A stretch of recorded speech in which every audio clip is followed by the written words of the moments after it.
আসসালামু আলাইকুম। আজকে আমরা ইন্ট্রোডাকশন টু প্লাগইন এর দ্বিতীয় পর্ব শুরু করব। তো আগের পর্বে আমরা প্লাগইন এর বেশ কিছু বিষয় সম্পর্কে জেনেছিলাম। বাকি যে পার্টগুলো আছে আমাদের ইন্ট্রোডাকশনের, এই বিষয়গুলো আমরা এই পার্টে জানবো। তো আমরা যদি প্রথমেই আসি, আমাদের প্লাগইন এর অ্যাডভান্টেজেস গুলো কি কি? প্রথমেই যেটা বলতে হয় সেটা হচ্ছে, আপনি যদি প্লাগইন ইউজ করেন, আপনার কোডকে মডিফাই করতে হবে না। এটার মানে কি? এটার মানে হচ্ছে আপনার ওয়ার্ডপ্রেস যে ইনস্টলেশনটা আছে, ওয়ার্ডপ্রেস এর ইনস্টলেশনে আপনার কোনো এডিট করতে হবে না। আপনি একটা আলাদা প্লাগইন তৈরি করবেন এবং ওই প্লাগইনে আপনার যত কোড বা যা কিছু রাখবেন এবং পরবর্তীতে এটা ইউজ করবেন। যার ফলে ওয়ার্ডপ্রেস যদি পরবর্তীতে আপডেট হয় বা ওয়ার্ডপ্রেস এর কোনো ইস্যু হয়, আপনি ফ্রেশ ওয়ার্ডপ্রেস ইনস্টলেশন করতে চান, ওই ক্ষেত্রে আপনার ফাংশনালিটির কোনো পরিবর্তন হবে না। ওকে, সো আমরা চলে যাই নেক্সট স্টেপে। এরপর হচ্ছে, আপনি কেন একটা হুইল রিইনভেন্ট করবেন, অর্থাৎ যে ফিচারটা অলরেডি আছে ওয়ার্ডপ্রেস ওয়ার্ডপ্রেসে, ওই কাজটা আপনি কেন দ্বিতীয়বার করবেন, তাই না? প্লাগইন আমাদের এই জায়গাটায় হেল্প করে। যেমন আমরা যদি একটা এক্সাম্পল দেখি, প্রথমেই হচ্ছে আমি একটা ছোট কোড বেস তৈরি করে রেখেছি। আপনি শুধু এই জায়গাটায় মনোযোগ দিতে পারেন। তো এই কোডটা কি করে? এই কোডটা প্রথমেই দেখে যে ইউজার কি অপশনস গুলো ম্যানেজ করতে পারবে কিনা। সো এইটা দ্বারা আমরা ভ্যালিডেট করি যে ইউজার কি অ্যাডমিনিস্ট্রেটর অথবা সুপার অ্যাডমিন কিনা। যদি সে অ্যাডমিনিস্ট্রেটর হয়, তবে এই মধ্য জায়গায় আপনি আপনার মতো সব কন্ট্রোলস গুলো লিখতে পারেন। তো এখানে বিষয়টা হচ্ছে, কারেন্ট ইউজার ক্যান এই ফাংশনটা আমরা তৈরি করিনি, এইটা ওয়ার্ডপ্রেস আমাদের দিয়েছে, আমরা ব্যবহার করেছি, যার ফলে অনেক সময় আমাদের বেঁচে গিয়েছে। তো এরপর আমরা যদি দ্বিতীয় স্টেপটায় যাই, সেম ভাবে email, email subject, email message, আমরা তিনটে ভেরিয়েবল তৈরি করলাম এবং ডাব্লিউপি মেইল একটা ফাংশন ইউজ করলাম। ডাব্লিউপি মেইল বলতে এটা ওয়ার্ডপ্রেস মেইল। এই ফাংশনটা অ্যাগেইন ওয়ার্ডপ্রেস আমাদের দিয়েছে, যেন আমাদের সেম ফাংশন দ্বিতীয়বার ম্যানুয়ালি ক্রিয়েট করতে না হয়। তো এর ফলে সুবিধা কি? আপনার দ্বিতীয়বার আবার ফুল ইমেইলটা কনফিগার করতে হবে না। যেমন আপনি যদি নিজে করতেন তাহলে কি করতেন? আপনি কোনো একটা লাইব্রেরি ইউজ করতেন, ওই লাইব্রেরি অথবা আপনি এপিআই কানেক্ট করতেন, ওই কানেকশনের ক্রেডেনশিয়ালস গুলো দিতেন, ওইটার উপরে আবার বিভিন্ন কাজ করতে হতো। সো কোনো কাজ করতে হবে না, জাস্ট ডাব্লিউপি মেইল ফাংশনটা ইউজ করলে। এইরকম ওয়ার্ডপ্রেস অনেক অনেক ফাংশন আমাদের দিয়ে থাকে, যেই কাজগুলো আমাদের দ্বিতীয়বার তৈরি করতে হয় না। তো এইটাই হচ্ছে ডোন্ট রিইনভেন্ট দ্য হুইল, অর্থাৎ যে কাজটা অলরেডি করা আছে আপনি কেনই বা সেই কাজটা দ্বিতীয়বার করবেন, তাই না? এখন আমরা তৃতীয় স্টেপে চলে যাব, সেটা হচ্ছে সেপারেটিং প্লাগইন এবং থিম। এইটা কি?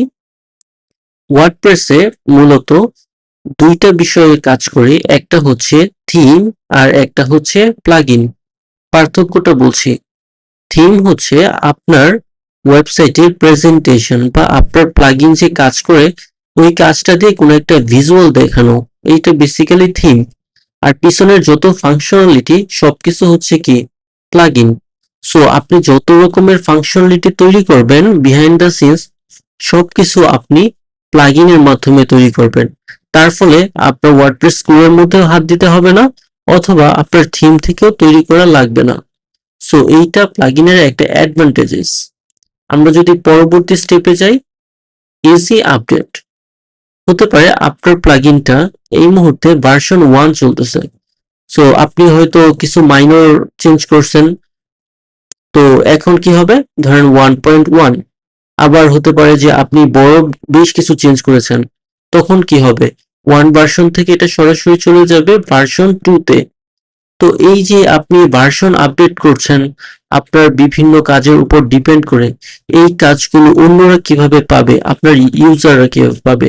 তারা কি করবে? তারা দেখবে যে নতুন কিছু আপডেট এসেছে, তারা শুধু আপডেট প্লাগইনে ক্লিক করবে এবং আপনার আপডেটগুলো তারা পেয়ে যাবে এবং তাদের প্লাগইনের ভার্সনটাও আপডেট হয়ে যাবে। অর্থাৎ আপনি যে কোনো নতুন ফিচার অ্যাড করলে তারা শুধু প্লাগইনটা আপডেট করলেই হবে, দ্যাটস ইট। সো আপডেট করাও খুবই ইজি প্লাগইনের মাধ্যমে, যেটা আপনার থিমের হলে একটু টাফ। ওকে, তো এরপর হচ্ছে easier to share and reuse. আপনি যে প্লাগইনটা তৈরি করবেন ওই প্লাগইনটা সহজেই কারোর সাথে শেয়ার করতে পারবেন। উদাহরণ হিসেবে আপনি যদি দেখেন, এইটা আমার একটা প্লাগইন, তাই না? Sample plugin. তো এর মধ্যে কি আছে? এর মধ্যে জাস্ট একটা ইউজার চেক আছে আর একটা ইমেল আছে। সো এইখানে আপনার বিভিন্ন কোড থাকতে পারে, আপনার বড় কোড বেস হতে পারে, একটা কমপ্লেক্স প্লাগইন হতে পারে। তো টোটাল ফিচারটা আপনি কিভাবে শেয়ার করবেন? খুবই সিম্পল। আপনি জাস্ট রাইট ক্লিক করবেন এবং কম্প্রেস করবেন, দ্যাটস ইট। এখন আপনি কম্প্রেস করা ফাইলটা আপনি যে কোনো ইউজারের সাথে শেয়ার করতে পারেন। সো এটা খুবই ইজি। ইউজার কি করবে? শুধুমাত্র এইটা ইনস্টল করে নেবে প্লাগইন, তখন তার সকল ফিচার সে পেয়ে যাবে তার ওয়েবসাইটে। ওকে, যদি পরবর্তী ধাপে আমরা আসি, এরপর হচ্ছে প্লাগইন সেন্ডবক্স। প্লাগইন সেন্ডবক্সটা কি? আপনি যদি কোনো একটা প্লাগইন তৈরি করেন, সেইটা আপনি ইউজারকে দেখাতে চান একটা লাইভ প্রিভিউ, অর্থাৎ সে ইনস্টল করবে না প্লাগইন, শুধুমাত্র আপনার ওয়েবসাইটে গিয়ে ও টোটাল প্লাগইনটার একটা লাইভ প্রিভিউ দেখবে। তো এই কাজটা আপনি প্লাগইন সেন্ডবক্সের মাধ্যমে করতে পারেন। যেমন এইটা আমার তৈরি একটা প্লাগইন। ওকে, এটা কি করে? এটা ফেডেক্স এর জন্য তৈরি করেছিলাম। ফেডেক্স এর শিপমেন্টের উপরে কাজ করে। আপনি প্লাগইনটা ডাউনলোড করতে পারবেন এবং ট্রাই লাইভ ডেমো এই জায়গায় লাইভ দেখতে পারবেন। আমরা যেটা বলছিলাম, আমরা চাচ্ছি কি ইউজারকে একটা লাইভ ফ্লেভার দিতে, যেন ও সবকিছু দেখতে পারে ইনস্টলেশন ছাড়াই, তার ওয়েবসাইটে ইন্টিগ্রেশন ছাড়াই। তো এই লাইভ সেন্ডবক্সের কাজটা ঠিক এইটাই করে। আপনি যদি ট্রাই লাইভ ডেমোতে ক্লিক করেন,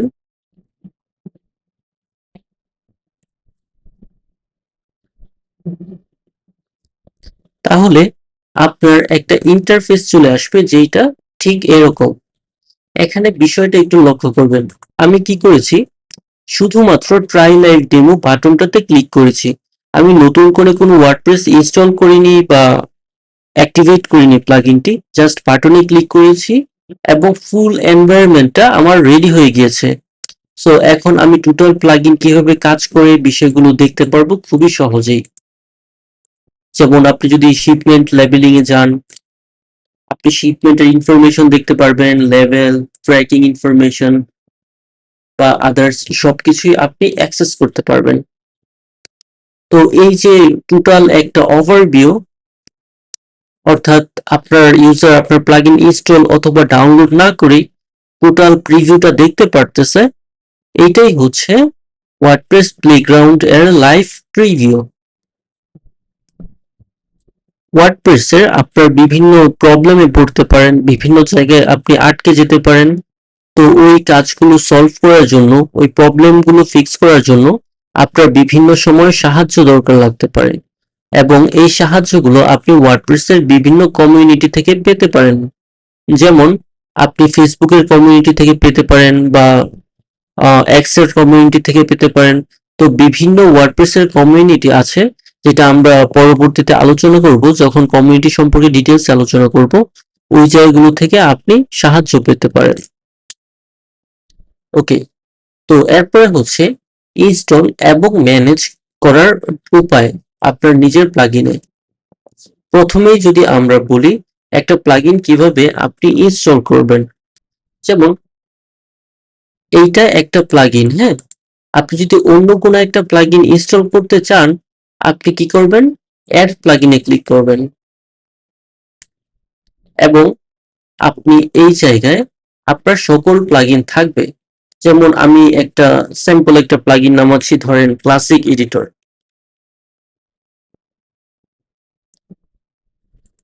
তো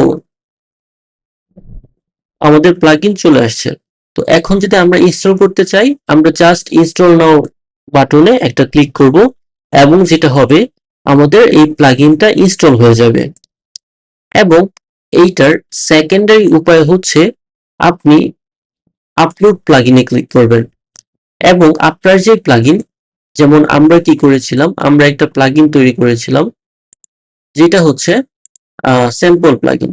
এটা ড্র্যাগ এন্ড ড্রপ করবেন এবং আপনি ইনস্টল নাও ক্লিক করবেন। তাহলে কি হবে, আপনার প্লাগইনটা ইনস্টল হয়ে যাবে। আমার অলরেডি একটা ইনস্টল করা আছে, এজন্য এটা রিপ্লেস করতে বলছে। আপনার ক্ষেত্রে সেটা হবে না যদি নতুন প্লাগইন হয়। তো এই হলো প্লাগইন ইনস্টলেশন প্রসেস। এরপর হচ্ছে প্লাগইন ম্যানেজ করা। প্লাগইন ম্যানেজ করা বলতে, আপনি যদি প্লাগইনস মেনুতে যান, আপনি এই জায়গায় দেখতে পারবেন অটো আপডেট ইনেবল করার সিস্টেম, অ্যাক্টিভেট করা, ডিঅ্যাক্টিভেট করা, ডিলিট করা, অথবা আপনি সবগুলো একসাথে দিয়ে এই জায়গায় অ্যাক্টিভেট, ডিঅ্যাক্টিভেট, আপডেট করতে পারেন বা অটো আপডেট ইনেবল ডিসেবল করতে পারেন। এই যে টোটাল ম্যানেজমেন্টের সিস্টেমটা আছে, এটাকেই বলা হয় প্লাগইন ম্যানেজমেন্ট। সো আপনার প্লাগইনের যে কোনো ম্যানেজমেন্ট দরকার লাগলে আপনি এই প্লাগইনস মেনু থেকে ম্যানেজ করতে পারবেন। ওকে, এরপর থার্ড স্টেপ হচ্ছে আপনি প্লাগইন কিভাবে এডিট করবেন। আমরা যেটা করব, আমরা আমাদের এডিটরে যাব। এইটা হচ্ছে আমাদের এডিটর, WP কন্টেন্ট, এর মধ্যে প্লাগইন এবং আমাদের সবগুলো প্লাগইনের লিস্ট থাকবে। যেমন আমাদের প্লাগইন ছিল স্যাম্পল প্লাগইন। সো আপনি যদি ক্লিক করেন, আপনি টোটাল ফাইলের অ্যাক্সেস পেয়ে যাবেন। তো আপনার যেই ফাইল ইচ্ছে ক্লিক করবেন, আপনার কোড চেঞ্জ করবেন, সেভ করবেন এবং আপনি অ্যাডমিনিস্ট্রেটর মোডে অথবা আপনি অ্যাডমিন প্যানেলের মধ্যে রিফ্রেশ দিবেন।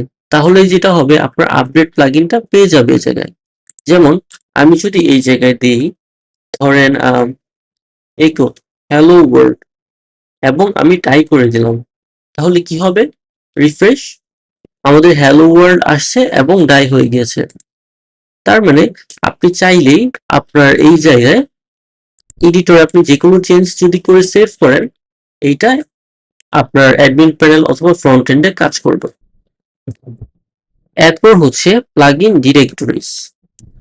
আপনি যদি অ্যাড প্লাগইনে ক্লিক করেন, এই জায়গায় আপনি সকল প্লাগইন দেখতে পারবেন। আপনি চাইলে সার্চ করতে পারবেন, যেমন উপমার্স। তখন কি হবে, এই ডিরেক্টরি থেকে আপনার প্লাগইনগুলো সার্চ হবে।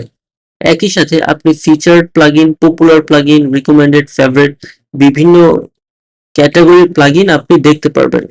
ওকে, এখন আসুন আমরা দেখি প্লাগইন ডিরেক্টরিজ সম্পর্কে। সো প্লাগইন ডিরেক্টরিজটা যদি আমরা দেখতে চাই, আমরা যেটা করব, আমরা আমাদের ব্রাউজারে যাব। ব্রাউজারে গিয়ে আমরা ক্লিক করব অ্যাড প্লাগইনস। অ্যাড প্লাগইনসে ক্লিক করার পর আপনি এই জায়গায় বিভিন্ন রেজাল্ট দেখতে পারবেন। আপনি এই জায়গায় সার্চ করতে পারবেন কিওয়ার্ড দিয়ে, অথর ট্যাগ দিয়ে। আবার আপনি ফিচার, পপুলার বিভিন্ন ট্যাবের আন্ডারে দেখতে পারবেন। যেমন আমি উপমার্স দিয়ে সার্চ করেছি এবং উপমার্স এবং তার সম্পর্কিত অন্যান্য প্লাগইন গুলো চলে এসছে। তো এইটা হচ্ছে প্লাগইন ওয়ার্ডপ্রেস প্লাগইন ম্যানেজারের কাজ। ওকে, প্লাগইন ডিরেক্টরিজ এর পর আমাদের জানা দরকার টাইপস অফ প্লাগইন। প্লাগইনের মধ্যে কি কি টাইপ আছে। আমরা যদি আমাদের প্লাগইনসে যাই,